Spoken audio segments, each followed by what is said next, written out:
how goes it. I wanted to do one more card with this Reindeer Games pattern paper pad from Cat Scrappiness. I had like just the smallest bits left, so this was from my original set of cards. This was sort of leftover hat pattern paper, so I just had this piece left over because I had measured this when I cut it. So I just corner rounded it, and then I had one piece of the gingerbread paper left, so I did the punching technique where you basically just center the pattern in like a circle punch or really any kind of punch you want. But it basically makes a piece of ephemera with very little effort. I particularly like sort of the size of these prints from Cat Scrappiness because like this is a 2-inch circle and it fits perfectly. And I had to sort of cut part of the edge off so I could get the punch lined up, but it resulted in this sort of extra piece of stripe paper, which I thought would be really cool to use in conjunction to sort of make this thing that gingerbread is sitting on look a little more like a present, or if you do something like this, it looks like, the gingerbread's just sort of hanging out on top of a present. And I had some cut aparts left from a unrelated pattern paper pad, so I just cut out the Noel and corner rounded it because I thought this sort of light green and blue would work well. And I wanted to try this new Tim Holtz, I guess it's not new, but this year's Christmas release, which has Holiday Mint is this particular color. And then I just sprayed this onto some watercolor paper, and then I took an old baby wipe alcohol-free baby wipe that had dried out, and I just sort of smoothed it out. If you can kind of see on the edge, like the way this stuff sprays out is really splotchy, so like it would be really good for like a snow technique or something like that. But I went something a little less attention grabbing. And when I was looking at this Noel, it's got kind of a watercolory vibe, so I wanted something that would kind of match. So this is kind of a nice sort of in the middle blue green. So this was pretty straightforward to do, and I'm going to get this off the pad, and then I'm going to basically just cut a panel off of it. It didn't take too long to dry. One of the tips that I forget who had shared with me is when you're using those kind of sprays, like the easiest way to not get it everywhere is to just do it inside an old Amazon box. So that's what I did, and it was great. It contained all the mess.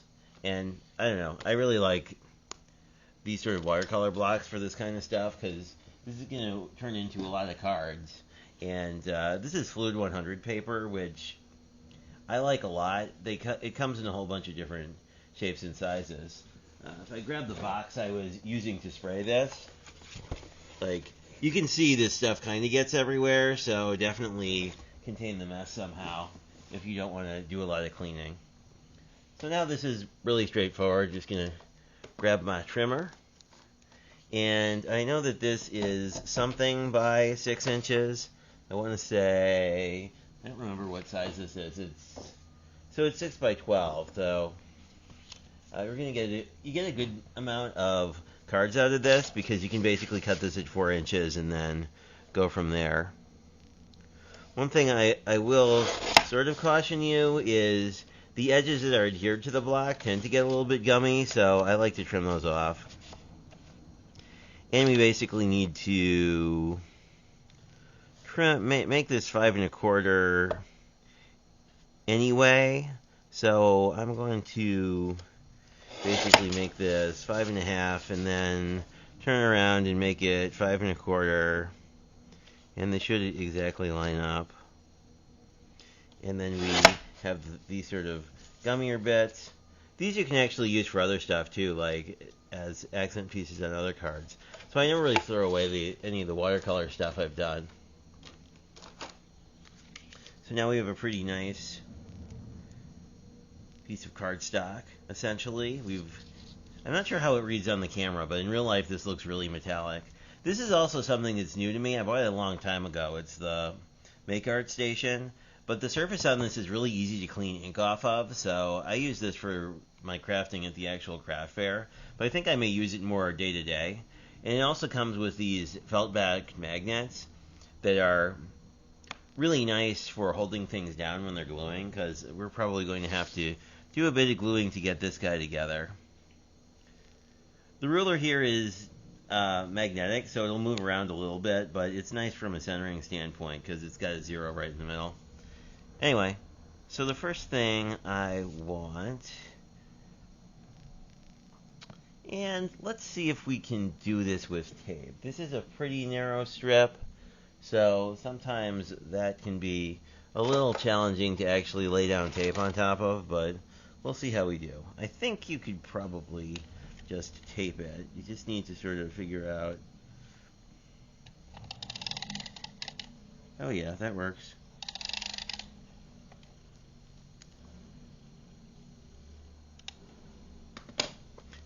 Don't know if you guys are getting background noise, but snow is being removed at the moment because it snowed a lot today. And the nice thing about these grid lines is it makes it pretty easy to line this up, and again, like most card making projects, like the goal doesn't have to be to make it look perfect. So yeah, that worked pretty well.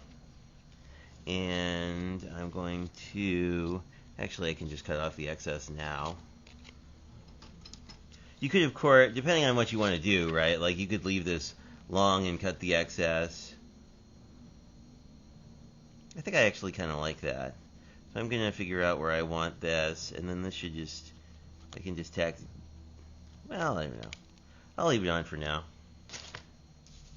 I kind of feel like I like it. I like this better with the actual stripe extending all the way to the edge of the card, so I think we'll do that. So really to do that, all you need to do is tack down the square. When I initially got this Xyron tape gun, it had half-inch tape, and when I refilled it, I bought quarter-inch, mostly by accident, but I actually am liking it a lot more. So I think this is about where I want this. And the nice thing about using tape is it cuts down the amount of dry time to basically nothing.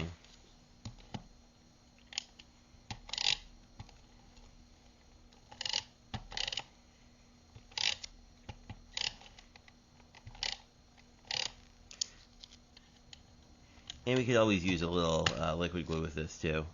But I'm just going to line this up so we can more or less line this guy up. I think we'll be fine. This is a pretty heavyweight paper that the pattern paper is made out of. It's maybe like 60 or 80 pound sort of cardstock. So you don't really get a line just having it layered up like that. But if you were concerned about that, you know, you could also have back this other area with some scrap pieces of cardstock, which is another thing it's nice having scrap cardstock around for, to make things even up. So I'm liking how that's looking quite a bit. So all I really need to do is put down my Noel. And this can be really any sentiment you want. I just happen to have this one lying around from other projects.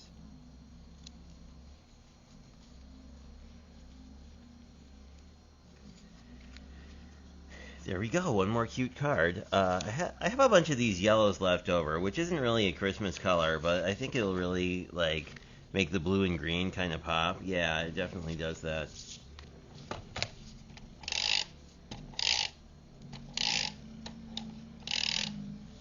And we can hear all the snow machines removing all the snow.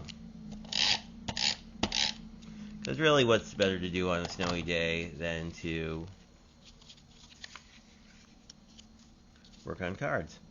So I'm going to sort of get this in the center. I always like to make sure what direction the card opens before I put this down, because once it goes down, it's really hard to move. And we're going to just put that like that. And we are done. Really like how this came out. I like how the matte and the metallics next to each other really kind of makes them both pop. But I don't know, I think this is a pretty cute card.